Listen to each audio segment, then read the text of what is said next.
is the inspection criteria for a chain sling? For a chain sling, the inspection criteria is obviously your legible tags. You're going to look for any corrosion, any pitting, any parts that aren't moving. You're also going to look for any mushrooming of any components and any seizing of any hooks or missing components.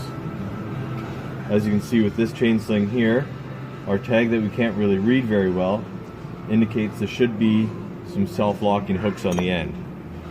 There's no self-locking hooks on the end of this chain sling. Would this chain sling be considered a fail? This chain sling would be considered a fail from your hooks missing from the bottom. You do have some corrosion and pitting that has started on the links, so that would fail your chain sling right there. Okay, thank you.